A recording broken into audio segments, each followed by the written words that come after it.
Warning.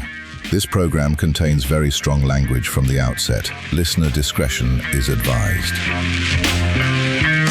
Hello and welcome to But Why, where we answer questions that you've asked, that our friends have asked, that fans have asked about roast battle in general. Drew, do you want to kick us off with the first question? Because you have the notepad. Yes. One of the questions that we've been asked, and that is worthwhile addressing, is there a difference as a roast battler when you're writing jokes for a man or for a woman, in particular against a man or a woman? Obviously, from your perspective as a woman and from my perspective as a man, do you go about it differently? Do you treat it differently? How do you go about distinguishing that writing process? I think personally it's a lot harder writing jokes for a woman from my perspective, just because I care more about women. Okay, yeah. I don't want to hurt their feelings. I don't care about hurting a man's feelings. So not the context of the joke, but how that joke will be received. It's more like I think less mean thoughts about women. That's a healthy thing to do. Yeah, as opposed to men who I think horrible thoughts about all the time. I think it's also harder for me to write jokes about a woman, especially a woman of color, because there's some level of acknowledgement. You have to some extent, if you want a good battle, I think, write a joke that acknowledges the fact that you are two women in a very male-dominated field catfighting on stage. Not catfighting, that's misogynistic, but you know what I mean. That's what it's viewed as. You've got a whole host of men battling each other and suddenly it's two women doing a battle. Yeah. I think it's a lot more loaded to do a roast battle against another woman in the context of roast battle. And I think I'm given a lot more grace when I roast battle a man. I think it's easier also to be judged from the audience and by judges when you're a woman roast battling a man. I think it's just a much easier battle for me. Yeah, I think the absolute inverse is true from a man's perspective. It is definitely, you don't know how an audience is going to react to a man saying mean things about women. And there's the stuff that's been said about me by women that if I do it the other way around, it's like it's not the same. It's a completely different landscape. So I've been had people make jokes about being overweight. That is a lot easier for a woman saying it about a man than is if a man saying it about a woman. And it's not to say that you can't, and I have and sometimes gotten away with it and sometimes not. Funnily enough, it's also easier as a woman making fun of another woman for being overweight. Is it? Yeah. It's a lot easier. People take it a lot better if you're a woman calling another woman fat or something like that than they do if a man does it, which is fair, I think. Do you think the audience they're just taking permission to laugh because a woman has told that joke? 100%, yeah. Yeah, so it's like almost like a cheat code because you know the audience is like, I'm telling this joke, so you're going to have to. Yeah, you're fine. You've got my sign off on it. Yeah, I think it's an interesting place to be because number one, we want to encourage more equality in bookings across comedy in general, and for there to be gaps in how many women and how many men perform. But equally, roast battle is about picking on those things that are stereotypical and that are obvious and on the table, and presenting yourself as racist against someone of a different race works in comedy slightly easier than misogynistic. Yes. That it's something that I think it's because we're so aware that, I mean, we haven't solved any of these problems. Yeah. But the kind of misogyny and the patriarchy and the issues that causes, we're nowhere near to really addressing that properly. And it's in some ways it's getting worse. So it's harder to present that to an audience going, isn't this fun? Yeah. It's not impossible, but it's tricky. Harder. Yes, 100%. I think what we need is just more female battlers. We need more female battlers in general. I think the weirdness of that situation of a woman roasting a man or a man roasting a woman or whatever way we might frame that just goes down the more people are exposed to it, the less it becomes a novelty. So if you're a female battler or a female comedian or just a funny woman or a mean woman who wants to do a roast battle, come and do it. We need you. Every time I'm the desperate auntie at roast battle. Every time I see a woman who's even like halfway good at roast battle, I'm there in the back being like, I'm going to arrange marry you to this. I'm going to get you in and you're never going to leave, just because we're so desperate for them. Yeah, it's hard to retain people in roast battle anyway, because it's quite fatiguing, the writing you have to, because you have to write new jokes for every time you perform, unlike any other type of stand-up.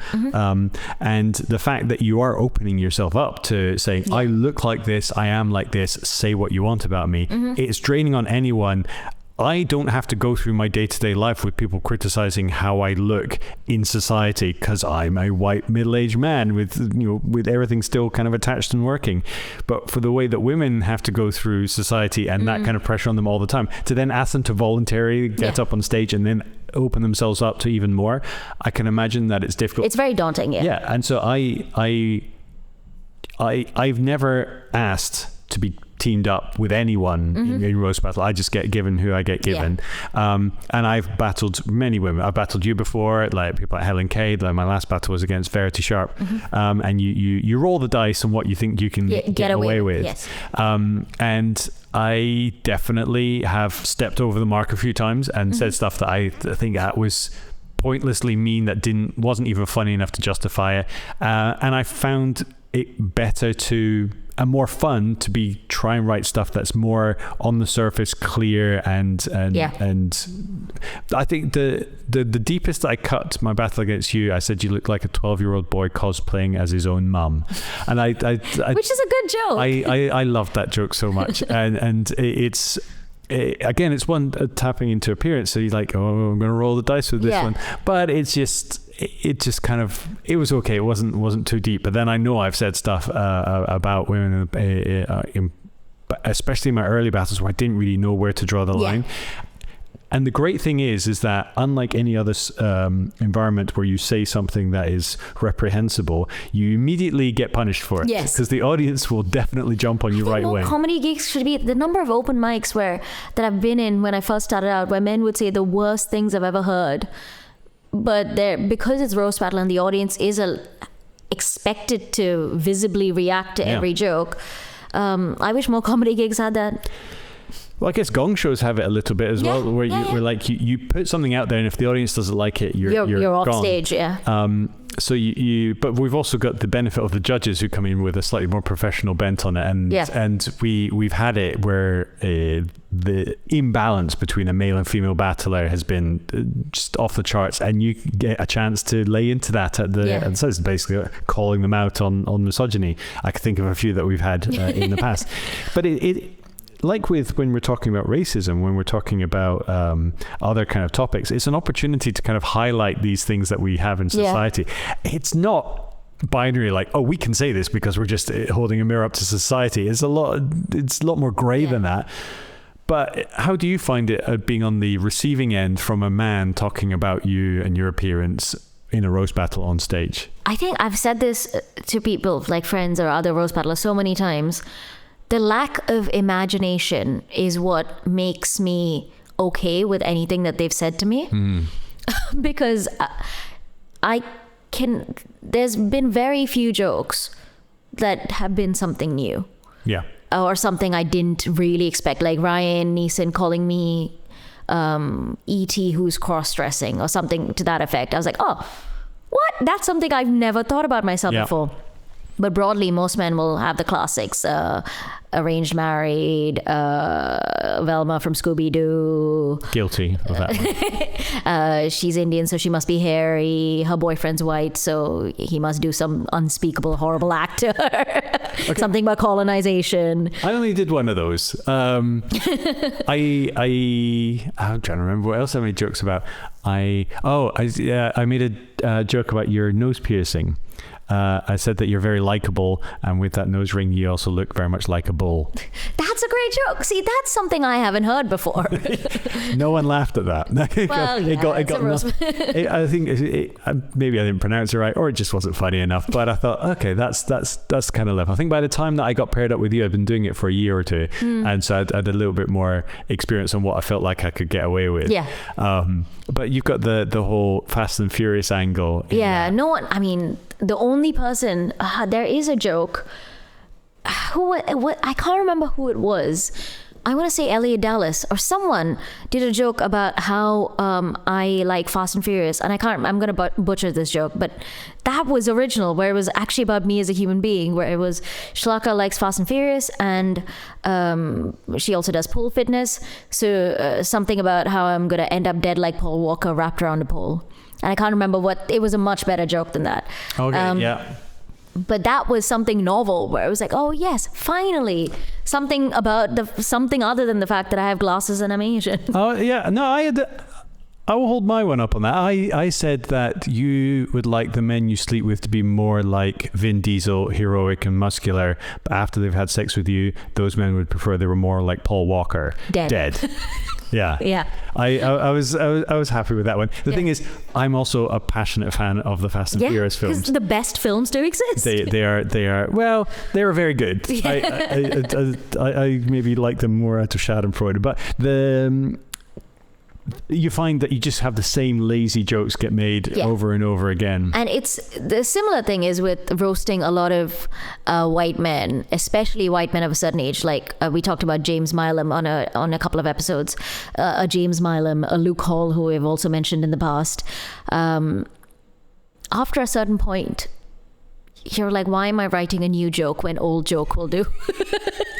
You are all the same. You are broadly the same human being. Yeah. I have been told I am so boring, it's almost impossible to write new jokes about me. Helen K has said that to my face. Yeah. And it is true. Like but it can be hard as well. Like the more particular someone is or looks, and Joseph Murphy, Adam Riley, Peter Baisley. Those people have very distinct looks that you just latch onto. But I think it goes for anyone of an ethnic minority as well, like, or someone who wears glasses and has a nose ring, and like those things become too easy to ignore. And it's a trap that people can fall into. In terms of your writing for other people, do you have any favorites or least favorite battles you've done against women that where you think you've either struggled or done really well with the writing? I think my favorite battle against another woman was me and Helen K. I think that was because not only did I feel like I did well, I think we both did really well, and it was a good show. The audience was like, I think that might be on one of my top 5 battles in terms of the audience being on board, both of us having good jokes, the way in which the jokes were landing in the room. I think that would be my top battle against another woman. I agree. I think that's one of the best battles I've ever been in the room to witness, and it's slated to be it's on the main podcast pretty soon, and every joke on that landed perfectly, and it felt like a perfect pairing as well, because it's like Helen K is a phenomenal battler, really well known and respected internationally for her delivery and her style, but it sometimes works against opponents, and sometimes it doesn't work as well. And this one, it's just absolutely nailed it, and every round was perfect. Yeah.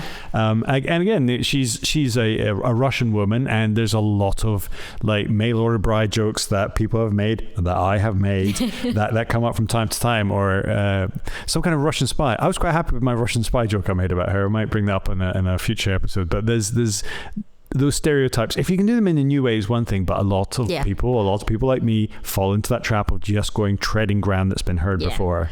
That's actually, that battle is a classic example of what I can get away with that you cannot, which is that joke where I go, if it looks like a pig and walks like a pig, oinks like a pig, Helen is ugly. Yeah. Which is something I can say you cannot say. You would, the way in which the audience would turn against you immediately. But I can get away with that because it's cool to do misogyny if you're a woman. I with Helen K, I had to be a lot more. I wanted to make a similar joke that Helen K is ugly, which for the record, she is not. Yeah. She absolutely isn't. But you make that joke anyway. Yeah. Like, very few women are actually that slutty, then we make them out to be on roast battles. Oh, yeah. But the fact is, the men are pedophiles, the women are sluts. That's just how it works. The joke, I wanted to make a joke about Helen being ugly, and you try and figure out, how do I say it without actually saying it? Yeah. And then I fell into the trap of doing another stereotype. I said, okay, well, she came over here with the mail order bride program. not as the bride, she was the packing material protecting a much better looking woman. And like, nice. Yeah, so I was very proud of that one. I won a battle with that joke, I think. But again, that's something that she's heard a million times. And I can't say Helen is ugly in the way that you could just bluntly stamp it on, like, yes. Again, for the record, it's not true, but it doesn't matter. Yeah. Right? For roast you can battle say anything. You can. Yeah. I think there are some facts that need to be true. But in the same way that every man does not have to be a pedophile for him to be called a pedophile, every woman does not have to be an ugly slut for her to be called an ugly slut. Yeah, it's something the audience can conceive that is true. Yeah, exactly. That's all that matters. Are there any that you've really struggled with? Any battles to write against women that you've really struggled with in the past? Not really. I think it's been the ones I've struggled with are the ones where we are both. I think I did one against Geet Chawla that was fun. We had a good time, and I think it was a good battle, but that was hard work because we are broadly the same person. We are both short Asian women. So any joke that I would have thought about her would be a joke on both of us. So that was one where I actually really had to, it was a good challenge. And I think everyone should have a challenge like this where they have to actually look at the facts that the person's given them and the content of their personality and write jokes about that, as opposed to an easy, they look like this, they look like this. So it's when the similarity is too strong to delve into. Can't you then use that to your advantage? Like, oh, we both look like this, but then find a small difference in it? Yeah. Well, funnily enough, the only person I've done that kind of joke with has been Jack Traynor. And the only similarity we have is that we both wear glasses. Yeah, it's pretty much the only physical similarity you have. Because he started it. But he said we both look like different generations of Velma from Scooby-Doo, which is a fun twist on a classic for me. But I think... But that's doing original Velma very dirty there. Like, she never looked like Jack Traynor.